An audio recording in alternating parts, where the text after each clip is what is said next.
নমস্কাৰ, নতুন এটা ভিডিঅ'ৰ সৈতে মই ৰঞ্জিতে পুনৰবাৰ মোৰ ইউটিউব চেনেললৈ সকলোকে স্বাগতম জনাইছোঁ। আজি মই আপোনালোকক লৈ আহিছোঁ এটা ৰেচিপি আৰু সেই ৰেচিপিটিনো কি গতিকে জানিবৰ কাৰণে আপোনালোকে মোৰ ভিডিঅ'টো শেষলৈকে চাই থাকক। এতিয়া মই কৈ নিদিওঁ, আৰু যদিহে মোৰ চেনেলটো এতিয়াও ছাবস্ক্ৰাইব কৰা নাই প্লিজ ছাবস্ক্ৰাইব কৰি দিব আৰু মোৰ ভিডিঅ'টো শেষলৈকে চাব বুলি আশা কৰিলোঁ। তেন্তে আহক ভিডিঅ'টো আমি আৰম্ভ কৰোঁ। এয়া হৈছে পিঁয়াজ আৰু এয়া আছে কেঁচা জলকীয়া, আৰু এইখিনি মই বনাম আৰু আপোনালোকক দেখুৱাম। গতিকে মোৰ ভিডিঅ'টো আপোনালোকে শেষলৈকে চাই থাকিব। আৰু এয়া হৈছে মাছ, আৰু মাছখিনি কালিয়ে অনা হয়।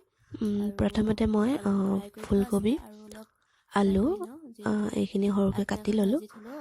তাৰপিছত এইখিনি মই যিখিনি মাছৰ তেল আছিলে, মাছ ভজা তেল আছিলে, সেইখিনিতে মই এইখিনি ভালদৰে ভাজি ল'লোঁ। আৰু তাৰপাছত তাত মই ব্যৱহাৰ কৰিছোঁ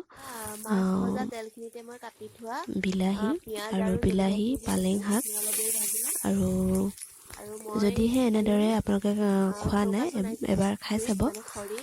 যিহেতু আলু, বিলাহী আৰু ফুলকবি আৰু মাছ সকলোৱে খায়, কিন্তু বিলাহী, ফুলকবি আৰু পালেং শাক একেলগে যদি আপোনালোকে খোৱা নাই, গতিকে এনেদৰে এবাৰ খাই চাব, ভাল লাগে খাই। আৰু যিহেতু মই আজি বনাবলৈ ল'লোঁ, ভাবিলোঁ আপোনালোকৰ লগতো ৰেচিপিটো শ্বেয়াৰ কৰোঁ, সেইবাবে মোৰ ভিডিঅ'টো বনালোঁ। গতিকে মোৰ ভিডিঅ'টো আপোনালোকে শেষলৈকে চাই থাকিব, আৰু যদি ভাল লাগে ৰেচিপিটো আৰু খোৱা নাই কেতিয়াও, গতিকে এবাৰ খাই চাব বুলি আশা কৰিলোঁ।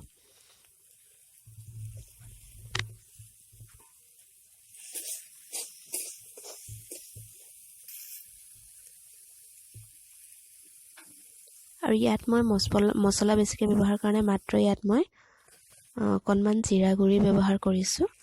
ইয়াত আদা নহৰু কোনো ধৰণৰ মই ব্যৱহাৰ কৰা নাই। গতিকে এনেকৈও খাই ভালেই লাগে। যিসকলে মছলা বেছিকৈ নাখায়, গতিকে আপোনালোকে এনেদৰে বনাই খাই চাব পাৰিব।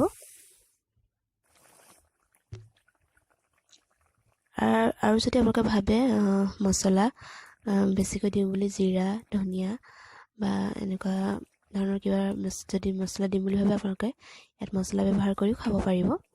গতিকে মই ইয়াত মছলা বেছি ব্যৱহাৰ কৰা নাই বাৰু আজি।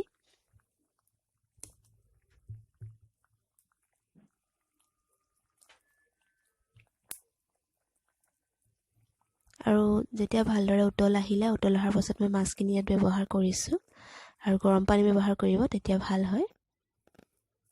গতিকে আজিৰ এই ৰেচিপিটো আপোনালোকৰ কেনেকুৱা লাগিলে প্লিজ মোক কমেণ্ট কৰি জনাব, আৰু যদি এবাৰ খোৱা নাই এবাৰ